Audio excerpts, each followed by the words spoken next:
आप देख रहे हैं छत्तीसगढ़ का लोकप्रिय channel JX news Chhattisgarh. Shivri Narayan Ramghat स्थित सत्संग भवन में आयोजित श्रीमद् भगवत कथा महोत्सव संपन्न। कथा व्यास राजकुमार शर्मा ने व्यास मन से शुभ आशीष प्रदान की। सबरी की जन्मभूमि सबरी नारायण धाम के महानदी तट पर सत्संग भवन में बंसल परिवार द्वारा आयोजित श्रीमद् भगवत कथा महोत्सव यज्ञ संपन्न हुआ। ज्ञात हो कि धार्मिक नगरी शिवरी नारायण में नित्य निरंतर धार्मिक आयोजन की क्रम चलता रहता है। इसी कड़ी में प्रकाश बिल्लू बंसल एंड बंसल परिवार द्वारा आयोजित श्रीमद् भगवत कथा के प्रख्यात कथा व्यास सरवानी के पंडित राजकुमार शर्मा ने अपने मुखार बिंद से श्री राधा माधव की श्रीमद् भगवत कथा का अमृतपान रसास्वादन कराया। प्रतिदिन शाम को चौपाटी सत्संग भवन में श्रद्धालुओं ने कथा श्रवण किया। 22 से 28 जून तक हुआ 7 दिवसीय आयोजन की कथा के समापन पर श्री प्रकाश बिल्लू बंसल ने सबका आभार जताया और ऐसे धार्मिक आयोजन निरंतर शिवरी नारायण भगवान की कृपा से हुआ।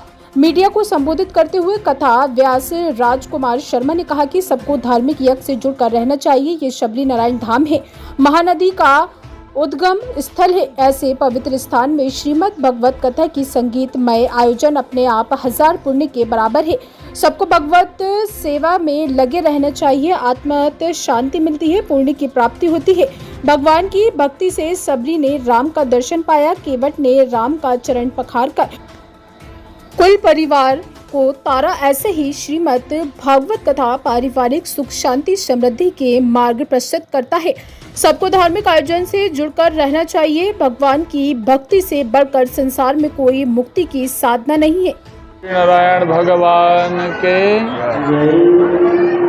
मेला ग्राउंड और चौपाटी में प्रकाश चंद अग्रवाल बिल्लू सेठ समाज सेवी के द्वारा श्रीमद् भागवत कथा का आयोजन 22 तारीख से शुरू हुआ था और आज अंतिम दिवस चढ़ोतरी को करके समापन हो गया है। कल हवन सहधारा ब्राह्मण भोजन आदि का कार्यक्रम है। यज्ञ से बढ़कर समाज में जोड़ने वाला और कोई दूसरा उपाय नहीं है।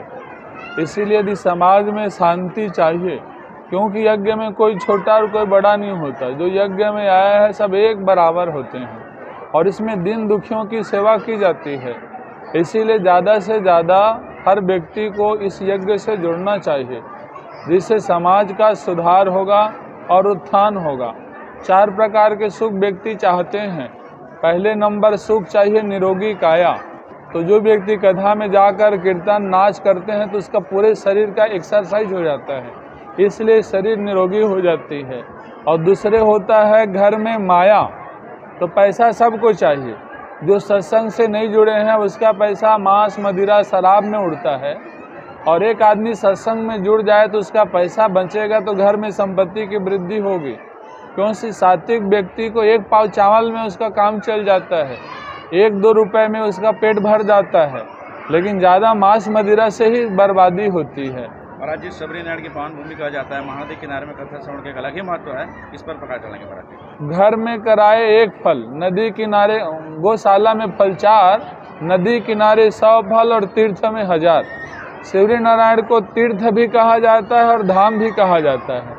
तीर्थ जहाँ पर जल की महत्ता हो, तो यहाँ पर महानदी है शिवनाथ और जोग नदी का संगम त्रिवेणी है, जो गुप्त प्रयाग कहलाता है। और यहाँ पर जगन्नाथ स्वामी 1 दिन के लिए क्रीड़ा करने के लिए आते हैं, इसलिए धाम भी कहलाता है, क्योंकि जहाँ भगवान लीला करें। ये तीर्थ भी है और धाम भी है, और तीर्थ में कराने से 1000 गुना फल मिलता है। और यहाँ त्रुटि नहीं होती तीर्थ में।